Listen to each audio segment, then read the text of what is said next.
Guys, sekarang ni Hisham bersama dengan coach seorang jurulatih daripada Harimau Kudung yang baru-baru ni pergi kejohanan kelayakan Piala Dunia untuk bola sepak kudung. Coach, kita tahu walaupun pasukan Harimau Kudung tak layak kesan, tapi kita di Harimau Melaya tetap berbangga membawa nama Malaysia untuk memperjuangkan orang-orang yang kurang upaya untuk bermain bola. So maybe apa coach boleh ceritakan faktor-faktor yang cabaran yang kita tak layak sebenarnya di sana? Ini adalah percubaan kita yang pertama. Bagi saya, setiap sukan yang nak membangun, khususnya sukan OKU ni, kita perlu melabur dan juga berani untuk mengambil langkah pertama untuk mempelajari dan mendalami sukan bola sepak untuk OKU.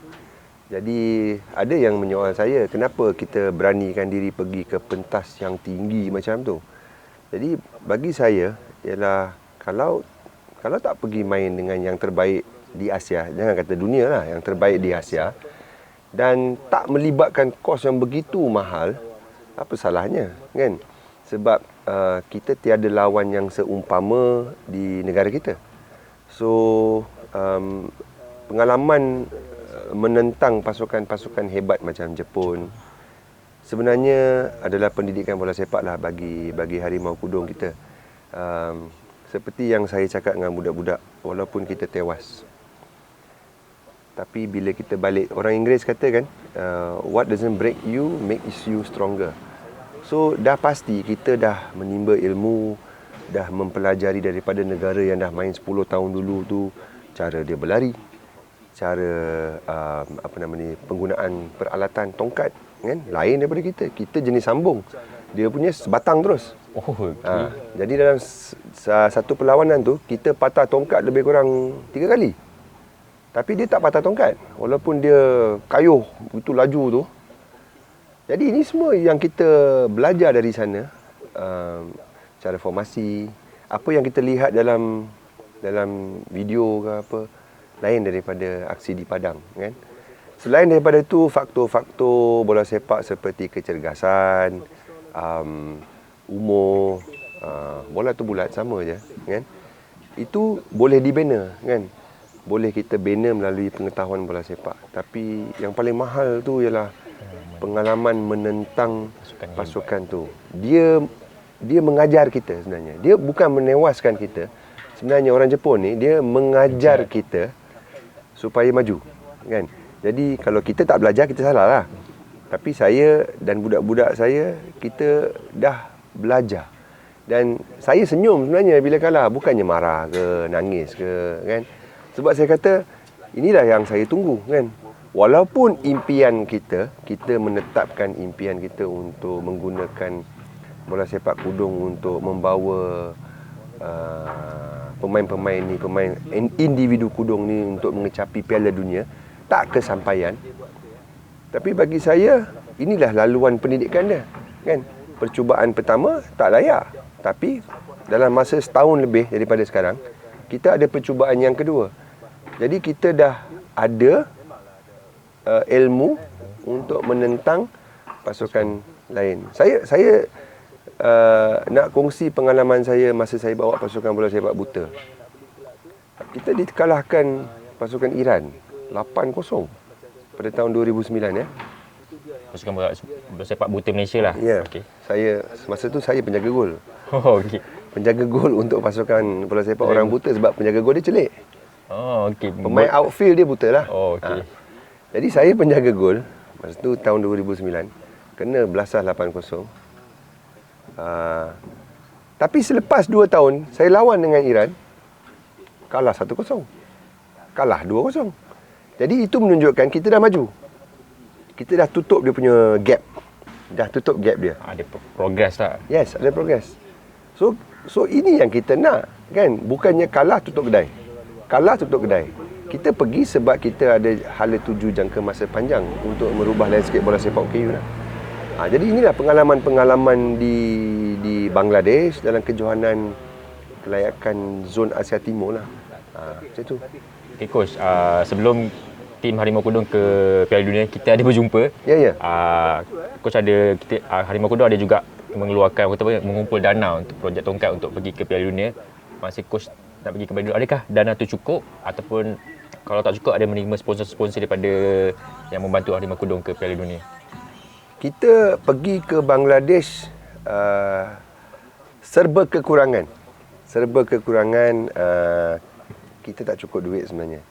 Kita revise bajet, potong sana, potong sini. Sebab bagi kita, kalau dana tak masuk, apa kita kena buat?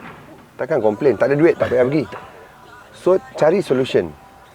Kita sampai terpaksa potong bajet, tak payah beli kasut, tak payah beli jaket,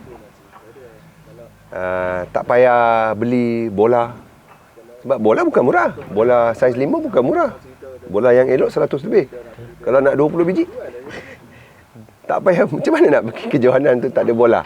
So kita buat pelbagai macam kontak kawan dekat Bangladesh, tolong sediakan bola. Tuhan Maha Esa lah, dia akan tolong lah, kan. Datang ada orang bawa bola 20 biji Molten sana kita gunakan, kan. Pemain menggunakan kasut sukan sendiri yang sedia ada, yang nak rabak pun tak apa. Sebab bagi saya ni, itu sebenarnya asas sebagai pasukan bola sepak yang nak belajar jadi profesional, seragam lah. Tapi kalau tak ada kasut tu takkan tak boleh main, kan. Kasut bersukan, kasut boot memang adalah, ada yang pakai kasut boot lama. So tongkat pun kita pakai apa yang ada. So kita trim bajet tu sehingga kita daripada kekurangan puluhan ribu, kita trim kekurangan lebih kurang 40 lebih lah, ada juga. Dan segala yang kurang tu kita dapat bantuan minuman, contohnya Faiza, kan, beras Faiza. Nama beras Faiza, tapi begitu prihatin dia bagi kotak mineral water sampai 30 kotak. Duit juga, kan. Lepas tu kita ada syarikat Sport Direct yang kita kenal, kan. Kita main je, kita hantar, tak ada tracksuit lah, itulah, inilah. Rupanya dia call kita, dia kata saya nak bantu. Tengok tu, masyarakat Malaysia ni, kan, dia baik hati je. Tapi kita kena cubalah. Dan kita tunjukkan bahawa projek kita ni sesuatu yang murni semua tu.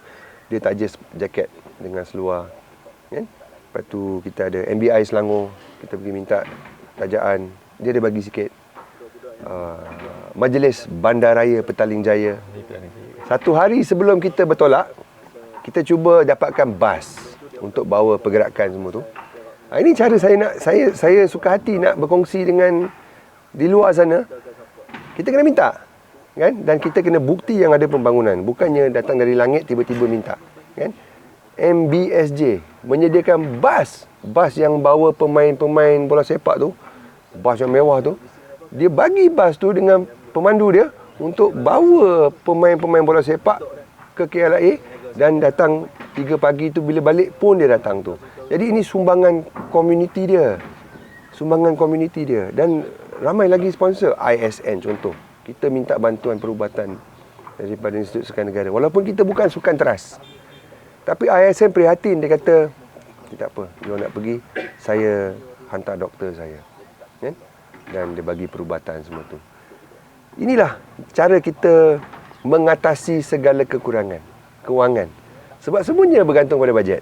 Ada bajet yang besar, kita boleh buat macam-macam, kan? Bajet yang besar tapi tak boleh main pun tak guna juga, kan? Jadi kita jangan merungut. Atasi masalah tu demi pembangunan. Itu yang berlaku.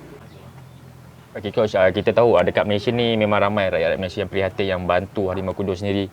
Kalau kita tengok Harimau Kudung ni, dia bola sepak Harimau Kudung.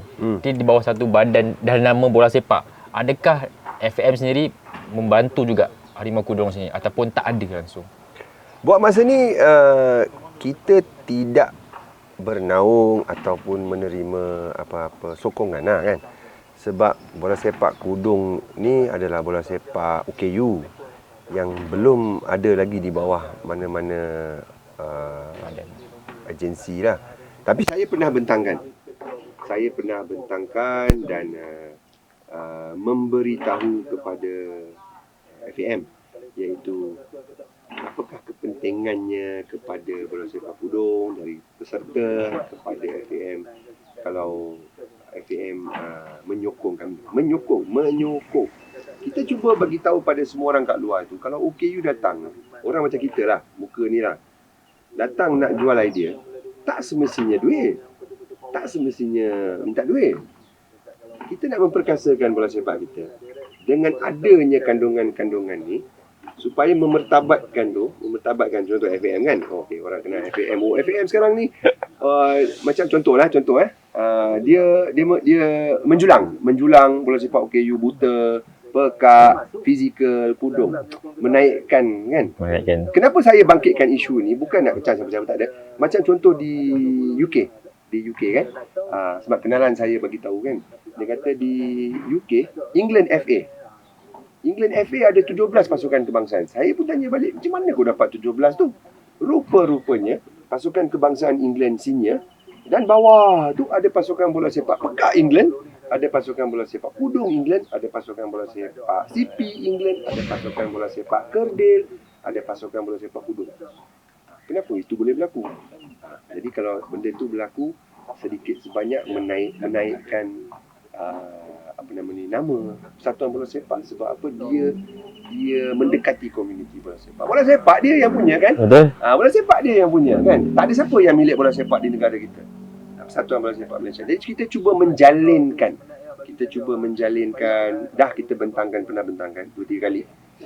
Menjalinkan dan jalinan dan jaringan. Sebab bola sepak famous kan? Semua negeri ada bola sepak dan payung dia adalah FAM kan? Jadi harapan kami lah, mungkin satu hari nanti mungkin kita boleh menjalinkan kerjasama ni. Apa yang kita dapat, apa yang badan tu dapat dari segi nilai korporat, daripada segi tanggungjawab korporat, tanggungjawab sosial. Saya terpaksa bangkitkan ni sebab ini benda yang boleh berlaku dan sepatutnya berlaku. Macam contoh lagi di Europe kan, bintang-bintang bola sepak kelab diwajib turun ke padang dan bermesra dan mengenali anak-anak OKU kan sebagai tanggungjawab dia kan. Awak dah jadi bintang kan, ada budak Down syndrome, asyik tepuk je kan, nama dia, julang nama dia. Tapi budak Down syndrome tu dia kenal pemain tu sebab tengok kat TV atau pergi kat stadium. Malangnya bintang itu tak kenal siapa budak tu. Itu yang berlaku. Jadi sebab tu bintang-bintang bola sepak ni digalakkan turun padang, mengenali OKU kan, bagi jersey. Benda-benda macam ni kan sebenarnya merubah hidup budak tu kan. Dia pegang, tak ada orang dapat jersey, contoh Pogba kan. Dia pegang, dia peluk jersey tu, dia tidur. Semangat baru kan. Nak tengok dia punya senyum. Ya? Jadi ini semua pemain bola sepak. Bola sepak ni dia punya kuasa bola sepak tu boleh merubah hidup orang. Mau OKU ke yang normal. Sebab dia sekecil-kecil, kalau kita nampak lihat, kebanyakan memang kelab-kelab EPL lah selalu kita tengok. Pergi turun, bantu. Wajib tu. Jumpa pemain OKU ke orang OKU. Walaupun benda tu kecil, tapi untuk orang tu, budak tu sendiri rasa benda tu sangat besar nilai dia sebenarnya. Macam tadi saya bercakap dengan Kapten, pembangunan kalau di Endon dah lama, almost pasukan kudung Jepun dah 10 tahun, pasukan Indonesia sebenarnya berterima kasih kepada saya, dah kalahkan saya, dia WhatsApp saya, dia kata coach terima kasih sebab coach yang bagi kita peluang untuk bertanding. Saya tanya dia, kenapa kau berterima kasih dekat saya?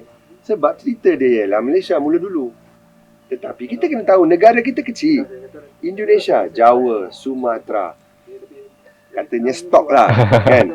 Orang kudung ni ramai, beribu-ribu. Sekali dia tekan button, turun daripada pulau mana datang semua tu.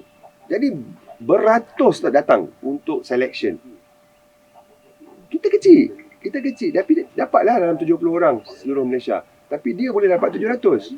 Jadi kenapa dia berterima kasih? Dia kata, coach terima kasih sebab melalui Malaysia lah kita tubuhkan pasukan bola sepak kudung di Indonesia kan.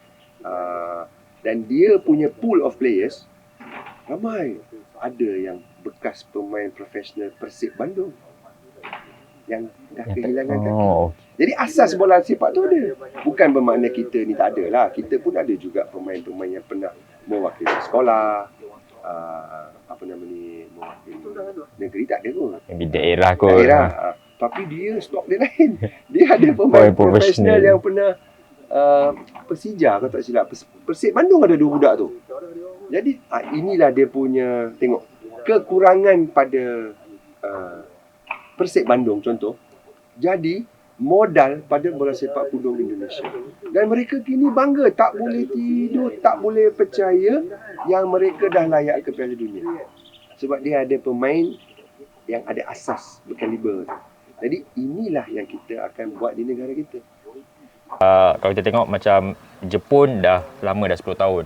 Macam aku cakap tadi, Indonesia dah ada pembangunan, dah ada pool of player macam-macam. Tapi di Malaysia maybe pembangunan tu, pendedahan tu kurang untuk mencari player-player yang kudung ni sebenarnya. Itu yang akan kita buat. Fasa 1 ialah kejohanan di Bangladesh tu, kelayakan tu. So sekarang kita dah balik. Kita dah kaji dan setuju apa hala tuju tu. Iaitu ialah mencari lebih ramai bakat. Dan tak sampai seminggu kita balik, kita dah jumpa 2-3 orang. Rupa-rupanya pemain bola sepak daerah negeri Sabah. Di Terengganu pun ada, di Kedah pun ada, di Johor pun ada jual burger. Okay. Jadi kita dah, orang dah kenal kita. Terima kasih pada Harimau Melaya semua tu, orang dah kenal kita. And kita akan pergi ke 4 negeri. 4 negeri buat bengkel pembangunan, cari mereka keluar. Mesti ada tu. Mesti ada tu yang pernah terror-terror main bola. Itu adalah bonus pada kita. Sebab asas dia ada. Kan? Jadi kita akan jemput mereka buat pembangunan. Dan juga menjurus kepada kejohanan kebangsaan pada bulan Oktober ataupun November. Kan? Tengok keadaan lah, sebab saya dengar sekarang Sukan Malaysia XX akan berlangsung pada September, Oktober. Okay. Mungkin pada November. Kejohanan kebangsaan. Dari situ kita akan pilih skuad kebangsaan yang baru. Jadi kita kalah, tapi kita ada program. Kan? So untuk menjalankan program ni kita perlukan rakan. Kan? Kita perlukan rakan. Saya mengaku ada ramai yang tak tahu. Ramai yang tak tahu ada pemain Liga FAM dululah, beberapa tahun dulu dari Melaka. Dia bekerja, dia ke Malangan. Pemain hebat. Orang mungkin yang ikut bola sepak mungkin kenal lah, 5 tahun dulu. Dia ke Malangan jalan raya putus kaki. Kan? Dia sorok, dia tak nak main bola sepak lagi. Sehinggalah dia mengenali, kita bagi tahu dia, kita ada bola sepak kudung. Kita dapat dia ni, tak payah, asas bola sepak dah ada dah. Dia cuma akan belajar menggunakan tongkat. Ini kekurangan yang ada pada negara kita sebelum kita pergi bertanding tempoh hari. Tapi di Indonesia dan di Jepun lagi terror. Dia punya pemain semua lincah. Kan? Diorang dah tahulah asas-asas tu. So yang penting sekarang ni, apa langkah seterusnya? Nak merungut ke, nak komplain ke, tutup kedai ke? Tak mungkin. Sebab bola sepak kita adalah bola sepak community untuk warga Kudung. Dan saya dah banyak terlibat dalam bola sepak OKU yang lain. Dan kita tahu hala tuju tu. Bila kita ada pembangunan, kita akan menarik perhatian penaja yang akan datang kita. Dah terbukti. Kita buat sikit, dapat beras Faizal, dapat air. Dapat bas. Dah terbukti. Kita buat sikit je. Dapat tu. Cuba bayangkan kita buat lebih banyak. Pasti akan menarik minat rakan-rakan dekat luar tu. Itulah pembangunan bagi saya. Tadi Kapten dah beritahu dia tetap akan berusaha, kita akan mencari pool of player yang baru untuk lagi 2 tahun maybe kejohanan untuk next kurang dari 2 tahun. Kurang dari 2 tahun. So coach, mungkin ada yang orang kata yang kekurangan upaya, mungkin rasa malu sebelum ni, rasa segan dan dah mengenali Harimau Kudung, nak ke depan macam mana nak kontak? Boleh hubungi kita, kan? Boleh hubungi kita, hubungi Harimau Melaya, kan? Hubungi Projek Tongkat. Sentiasa ada orang nak menjawab. Kita sebenarnya bersemangat tau. Orang kata you all kalah tapi you all steady je. Memanglah kalah. Jangan bagi 10 alasan kenapa kita kalah. Cuba cari 10 jawapan macam mana kita nak maju. Kan? Daripada orang kecam sana, engkau tu, engkau ni, engkau tu. Tapi kita lain. Kita cari 10 jawapan. Macam mana kita nak maju? Macam mana kita nak maju ke depan? Yang saya pasti, kita tidak akan ditewaskan 8-0 lagi. Tak mungkin. kita mungkin tewas, tapi kita tewas 1-0, 2-0. Kalau kita tetap tewas 8-0, maknanya awak tak belajar. Okey, Itulah pelaburan yang kita buat ni. Kita di Harimau Melaya pun tetap berbangga dan orang kata apa, berpuas hati apa yang coach buat dan pemain-pemain yang buat untuk menaikkan sukan, walaupun ni bukan sukan utama tapi membuka mata orang yang orang kurang upaya pun boleh bermain bola. Betul. Bukan saja maybe buta, pekak, bisu, semua boleh bermain bola sebab sukan ni untuk semua. Betul. Because terima kasih banyak-banyak di Harimau Melaya, kita ucapkan semoga maju jaya juga buat Harimau Kudung untuk terus-terusnya. Alright guys, itu saja eksklusif interview Hisham bersama dengan Kapten dan juga jurulatih pasukan Harimau Kudung. So Hisham tetap berbangga walaupun mereka tidak layak ke Piala Dunia, tapi tetap mengharukan nama Malaysia dan orang kata apa, membuka mata rakyat Malaysia yang Harimau Kudung ni orang kurang upaya boleh bermain bola. Semoga kita jumpa lagi. Jangan lupa follow semua social media kami, tekan button subscribe, tekan butang loceng supaya korang tak terlepas konten-konten yang menarik kita sediakan untuk anda. Ciao, panas guys.